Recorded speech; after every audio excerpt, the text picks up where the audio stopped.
Саламатсыздар, урматтуу менин каналымдын көрүүчүлөрүм. Сиздерди каналдан көргөнгө абдан кубанычтамын. Элестеткиле, силер бизнесменсиңер.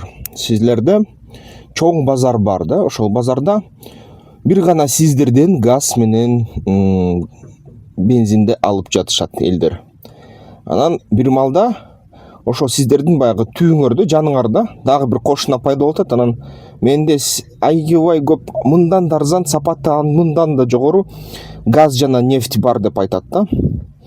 Ошондо силер эмне кыласыңар? Айтасыңар. Бир жол силер айтасыңар да, меники сеникиден арзаныраак болот, анан мен сенден арзан сатып, анан өтө байыйм дейсиңер да. Экинчиси, силер деген ошол кошунага барып туруп, мисалы үчүн кичине айван болсоңорчу, басып аласыңар да анын газын, өзүңөрдүкүнө кошуп аласыңар жана аяктагы газ жана нефть жараткан жанагы кендерди бекитип коесуңар да. Менин нефтим аз сатылат жана бүт базарга сатылат жана ошол нефтим эң көп ошол эле базарга сатылсын, силердинки сатылбайт деп койсуңар да. Мына ушул нерсе Сирия менен болуп кетти. Сириядан бул деген эң кыска логистикалык жол негизи Европага да. Европага кете турчу. Катардын газы бар, аякта Перс булуңунун газы жана нефти бар. Анан эмне үчүн негизи баягы Иранга Америка Штаттары санкцияларды койгондо, ага санкцияларды эч ким чечкенге шашкан жок, анткени бул дагы конкуренция. Ирандын нефти Европага сатылбаса, нефтин баасы жогору болот жана Европадан эң чоң акча ошол Европага жалгыз саткан тарапка кетет деп эсептелип, Европага мисалы үчүн ошо Ирандын нефтин киргизишкен жок да. Бул таза бизнес да, бизнес кызыкчылыктар. Ким ушул бизнес кызыкчылыктардын эң башкы пайда алуучулары? Бир четинен Америка Штаттары менен колдонгон, корголгон Сауд Арабиясы, Араб Эмираттары. Экинчи четинен Орусия. Ошон үчүн азыркы Аль-Джавлани ушул ХТШнын башчысы айтып атат да өзүнүн тарапкерлерине: биз деген ушул шаардын артынан шаарды алып атабыз, Сирияда шаарларды басып алып атабыз, ошондуктан туугандар дейт, унутпагыла дейт, булар силердин өзүңөрдүн туугандарыңар дейт да, өзүңөр ушул жерден төрөлүп чыккансыңар дейт, эч кимди өлтүрбөгүлө дейт да, эч кимди атпагыла. Эгерде силерге жоо болсо дейт, кечиргиле дейт да. Эгерде куралдуу адамдар болсо, куралын жерге чүрсө, кечиргиле деп айтып атат да. Ушунусун угуп, баягы сөзүн кичине жакты да мага. Бул деген баягы эл аралык мыйзамдарды, согуш мыйзамдарды аткарганга даяр экен бул адам. Демек, бул нерсе өзү, бул окуя, баян жакшы жыйынтык менен бүтүшү ыктымал экен деп ойлоп калдым да. Анан ошентип айткандан соң чын эле көбүнчө азырынча 200 000 киши ХТШ тарапка өтүп кетти деп айтып атышат. Аякта бар балдар айтып атышат. 70ден ашык, 90дон ашык танка өттү дейт ХТШнын колуна. ХТШнын арасында баягы тажрыйбалуу танкисттер бар экен дейт да, пенсиядагы. Ошол тажрыйбалуу танкисттер ал танктарды айдап алды жана Дамаска кире башташты дейт да. Дамаска кичинекей мындай жулунуу аракети кылынды дейт түн ичинде. Дамаскын ортосуна чейин жетти дейт, анан ошол жактан бекитилди дейт да. Дамаска Орусия аскерлери жана ошо өзүнүн Сириянын армиянын аскерлери оор техниканы жыйнап коргонууга отурушту дейт. Андан сырткары Хомс шаары алынды дейт да. Хомс шаары бүгүнкү күнү ошол таң атпай азыр жаңылыктар келип атат, Хомс шаарын алдык дейт. Эмне үчүн? Ошо козголоочулар бирден артынан бирин шаарларды жеңиле алып атат. Эң негизги себеп аны эл колдоп жатыптыр. Эл өзү баягы шаарлардын дарбазаларын ачып, өзү колдоо көрсөтүп, өзү баягы Башар Асадтын аскерлерин коркутуп, өтө баягы ага мындай жакын, ага кармана турган аскерлерин коркутуп, үркүтүп, ар кандай сөздөрдү айтып, өздөрү ушундай колдоп жатыптыр да. Ошол колдоонун эсебинен Башар Асадтын аскерлеринин көбү Сириялык армия баягы алавиттер эместери кайра ошо ХТШге биз силерге тарабыңарга өтөбүз деп ант берип өтүп кетиптир ХТШге. Тиги аябай мындай Сириялык режимге жакын алавиттер жана башка ошол аскерлер аябай баягы биздин баягы антыбызды Башар Асадтын астына сактайбыз дегендер баары тартуус менен ошо Дамаска качып аттыр да. Эми Дамаск курчалган, ХТШ Дамаск түнүшүндө курчады. Бир жактан жулунуп өтүп плацдарм алды. Хомсту басып алдык дейт. Дагы Хомстун тегерегиндеги бир нече 16-18 шаар айылчаны алышты.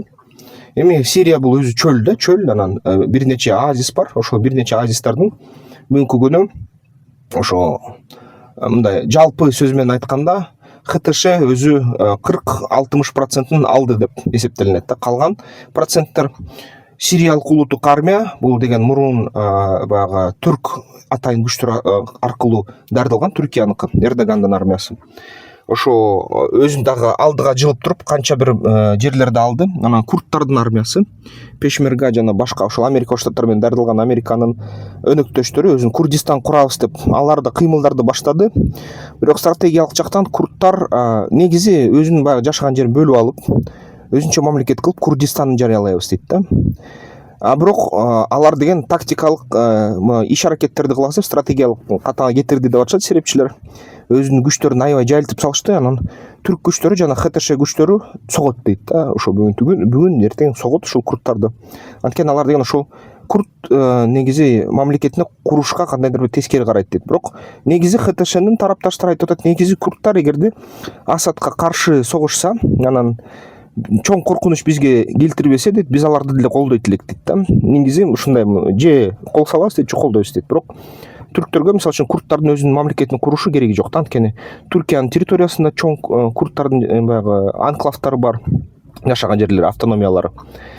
Так ушундай эле Иракта бар. Албетте курдтар эгерде мындай 40 миллиондон ашык болуп кеткен эл менен мамлекет түзсө, Түркия канча жылдан бери ушуну токтотуп жатат. Осман империясынан баштап баягы курдтарга өзүнүн мамлекетин курдурбайдыр жатат. Албетте бул деген дагы бир жаңы согушчан кандайдыр бир точкаларды пайда кылышы ыктымал да. Ошон үчүн ошо Курдистан автономиясын курганга кандайдыр бөгөттөрдү салганга аракеттенди Түркия. Бирок ХТШнын кээ бир баягы өкүлдөрү Асадка каршы согушса эмне үчүн тура берсин дейт Курдистан деп айтып жатат да. Негизи Америка Коңшу Штаттары аларды коргойт, аларга акча берет. Ошол эң биринчи Асадка каршы мындай козголоңдор алыскы 2013-2014 жылдары, 2010 жылдары ошо Араб жазы дегенде ошо Дерадан башталган. Анан негизи алгачкы ошо Америка Коңшу Штаттары менен Орусиянын Вагнер тобунун кагылышы Дейр-эз-Зордо болгон. Дейр-эз-Зор дагы ошол курдтардын астында да. Аякта аябай чоң нефть кендери бар да, газдын кендери да бар. Ошондой анан негизи эмне болот стратегиялык жактан алганда, бизнес жактан алганда. Азыр эгерде Сирия режими куласа, Дамаскты алса, ХТШ Дамаскты алгандан кийин бүгүн Европада тааныш достор бир топ эле да, анан ыйлашат да, биздин газга аябай кымбат төлөп атабыз дейт. Жашоо 3 эсе кымбаттады дейт да. Алган майына эчтекеге жетпейт дейт. Аренданы төлөгөнгө мүмкүн эмес дейт да. Аренданын баасы баягы газга болгон жана отопленияга болгон баасынан анча ашык эмес деп айтып атат да.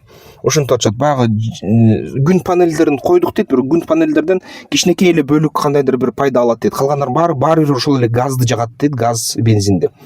Аябай эле атышат ошо баалар жогору деп. Ошол бюргерлер Германиянын, Франциянын, баягы Европа мамлекеттеринин шаар тургундары азыр арзан газ алып баштаса, бул Орусияны нак кыйратат да. Мисалы үчүн Орусия бүгүнкү күнү кандайдыр жол менен баары бир өзүнүн монополиясын сактап келатат евро биримдикте.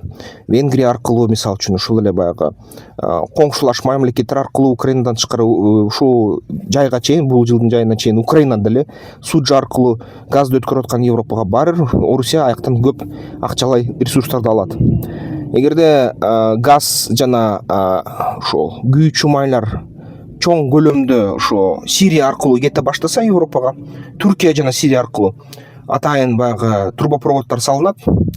Трубопроводдор салынып туруп ушул негизи Орусияга санкциялар салып туруп, ушул Сириядан чыгарып туруп, Сириядан Кара деңиздин баягы суу астынан трубопровод кетсе же суу үстүнөн кетсе, кандай кетсе, Босфор баягы түтүгү менен, анан Европага жеткириле баштаса газ дагы, нефть дагы, анда Европада жашоо арзандайт, экономикалык жандануу болот Европада. Аравия, ошол эле Сирия, Ливиялар аябай байып кетет, согуш токтойт.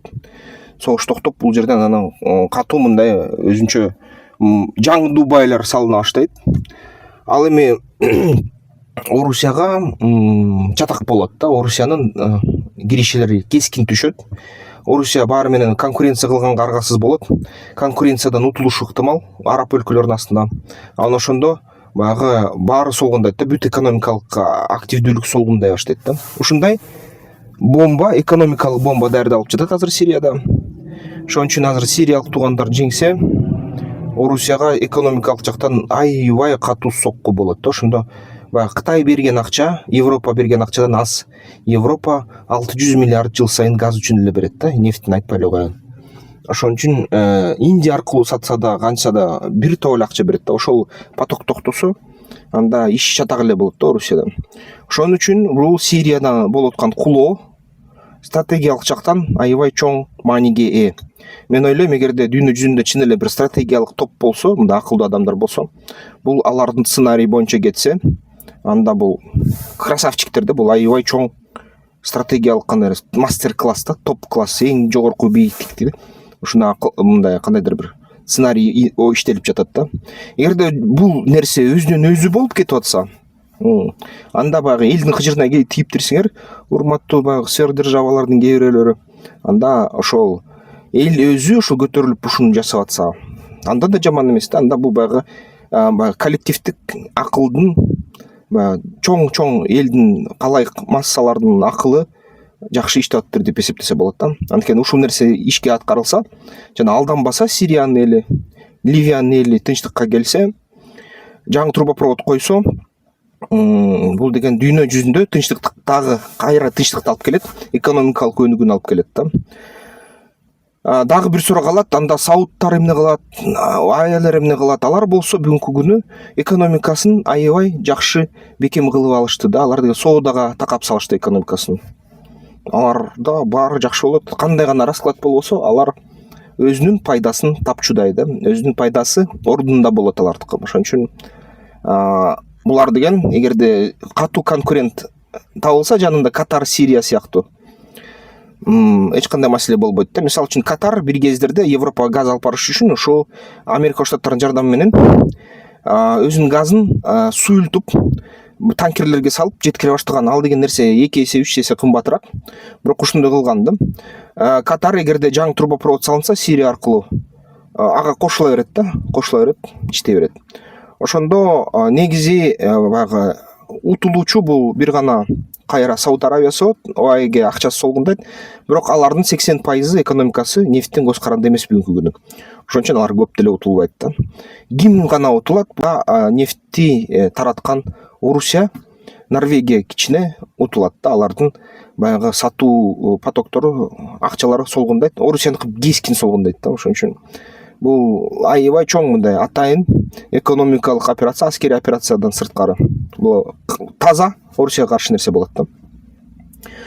Ошон үчүн көрөлү кандай болот экен. Эгерде Сириянын эли тынчтыкка келсе, жана жакынкы чыгышта тынчтыкты орнотууга жардам берсе, жана кандайдыр бир жол менен Иранды дагы ошол согуштан ары тынчтыкка тартса, Иранды, бул акыркы азыр Иран калат да. Ошо жакынкы чыгышта эң чоң ушул тынчсыздыкты орнотууга мүмкүнчүлүгү бар бир гана Иран калат. Эгерде Иран дагы ушундай кандайдыр бир экономикалык өнүгүүгө бурулуп кетсе, анда тынчтык болот. Бирок Орусия тараптан кандай болорун туугандар билбей жатам да. Эгерде силер Орусияда иш жасасаңар, ушуну алдын алып койгула, билгиле. Эгерде ошол Сирияда нефтепровод, газопровод салынып атат десе, анда ушул иштечү жайды алмаштырууга бир ойлонуп коюш керек да. Караш керек, кандай ситуация кандай болот. Эмне деп ойлойсуңар? Негизи туруктуу болуш үчүн бул дүйнөдө бизнес жасаш керек. Ушул QR код менен катталгыла, бизнес планга, үйрөнүүгө, видео курска катталасыңар. Андан кийин силерге кат келет, аякта инструкция жазылат, эмне кылыш керек экенин. Бизнес планды жазганга үйрөнгүлө, бизнесиңерди пландоого үйрөнгүлө. Анан аябай баягы конкуренттүү болгула да, мындай бүт ситуация, кандай ситуация болсун, анын жеңгенге мүмкүнчүлүк болсун сиздерде. Анда эмесе эмки видеолордон көрүшкөнчө. Тактикалык федерациясына мүчөлүккө киргиле, страйкбол ойногула, ден соолукка жакшы.